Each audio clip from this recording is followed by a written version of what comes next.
Welcome to University Centre Peterborough Who Am I module. In this module we're going to explore how you can identify your own skills, values, preferences, motivations, etc. Within the Canvas and the PDF pages you'll find additional tests for each of these subjects we cover. But please be mindful, every test will have its limitations and these are not absolute truths. We're going to cover these key areas. Within them, as you go through the tests, be mindful that what you say today, in 2 or 3 years' time, you may have a very different response. So it is worth going back to these areas at least once a year. So let's start with self-awareness. This is your way of identifying how you sit right now, how you view yourself, but also how others view you. So we've got an internal view and the external view. And there are 3 ways to develop self-awareness, and we recommend you do all 3. You want to do self-awareness tests so that you can identify what you think about yourself. You want to talk to other people and find out how their view of you changes from your view of yourself. And then take time to reflect, work out which skills you want to develop and which skills you didn't even know you had. Mindsets and intelligence tests allow you to identify what type of intelligence you have and where it sits. There are 3 types of nature of intelligence. The fixed, where people tend to be focused on what they do and try to avoid failure. The growth mindset, which is much more about how you do something, and the focus is on success and mastering something.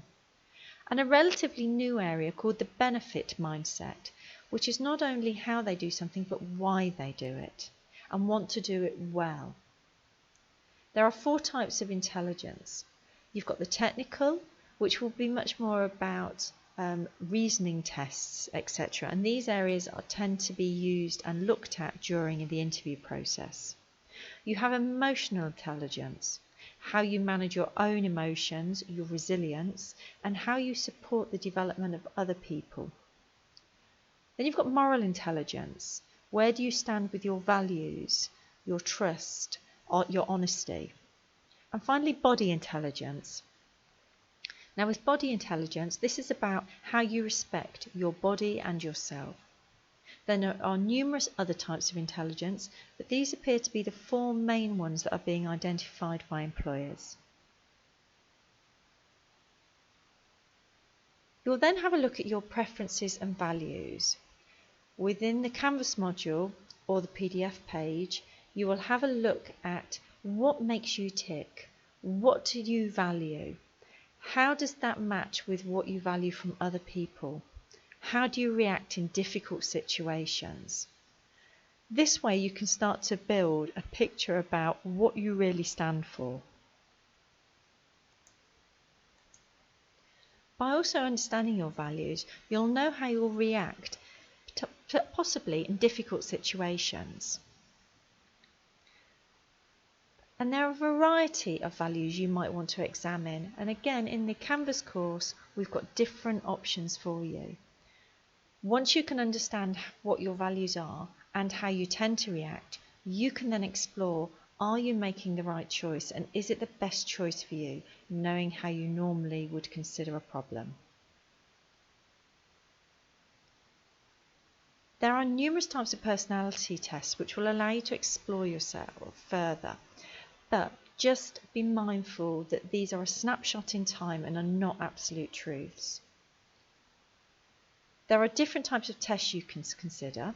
So for example, you might want to have a look at the Myers-Briggs, which will explore your 4 types of opposite characters. So whether or not you're extrovert, introvert, thinking or feeling type person. The Big 5 looks at the 5 dimensions, such as emotional stability, openness to new experiences. DISC looks at 4 personality behaviours: dominance, interactiveness, stable and conscious.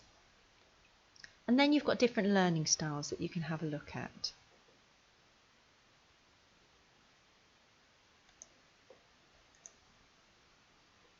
Another area to consider is the working styles test. You're going to be asked while you're at University Centre Peterborough to engage in lots of teamwork, lots of group work. You can identify what type of role you naturally would take and also work out which type of roles you therefore need to develop. So if you are always one type of role, you might want to consciously make the effort to develop a different type of role skill so that you can add that to your skill set.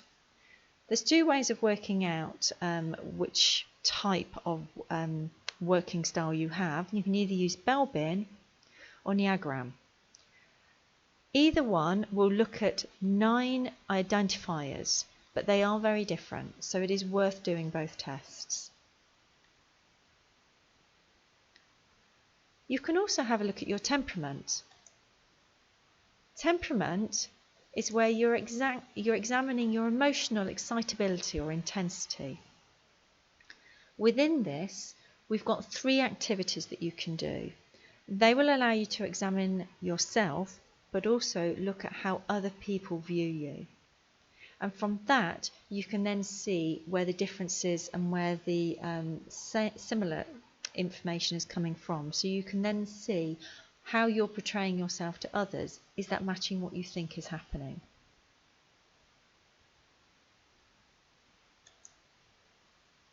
Your strengths are what you consider are not just skills that you have, but also ones that you are very good at.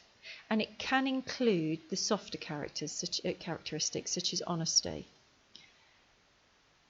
When you're being asked to go to interview, you will often be asked the question, what do you consider to be your strengths? And again, by understanding this, you can work out what your feelings are towards a task, how do you respond to others. You can notice what type of approach you can take and therefore answer this question appropriately in the interview.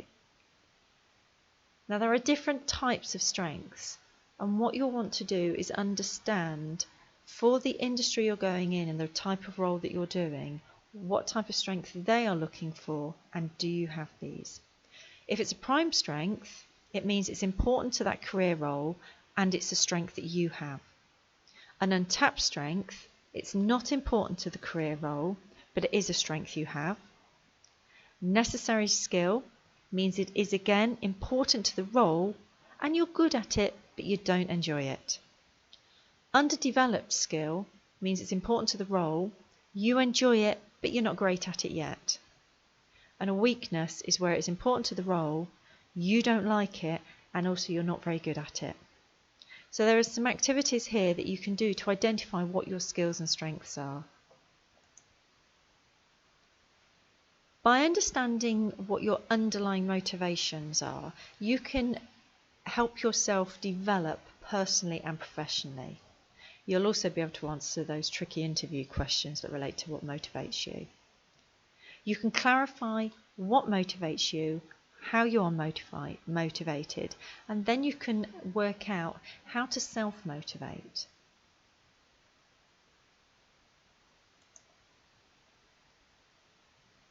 So the final area is looking at a qualities check.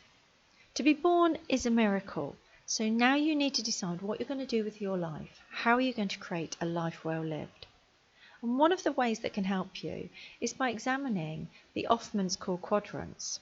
And if you have a look at the image on the right hand side, you can see that you can see the core qualities that you have, what your pitfalls are, what your challenges could be, and they class this as the allergies. What do you not like? So for example, my core might say, I always want to win.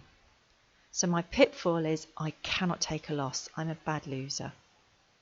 So my challenge is, I challenge myself to consider that losing was fair and that my opponent was better. And my allergy is, I don't like people who try not to win, so people who don't make an effort. By examining your different qualities this way, you can see all sides of it. It's the equivalent of doing a 360-degree check on yourself. If you identify a core quality, you can then identify the challenge, the pitfall, and the allergy. And there's an activity in the Canvas page that will support this for you. So we've now gone through different tools that will allow you to understand yourself, to better explore your skills, your values, your preferences, your motivations, etc. But again, just be mindful all of the tests will have limitations and they are not absolute truths, and that you need to revisit these because they will change over time as you develop. If you're a University Centre of Peterborough student, staff member or alumni, you can access help by contacting Employer Hub at peterborough.ac.uk. Good luck with the Who Am I module now.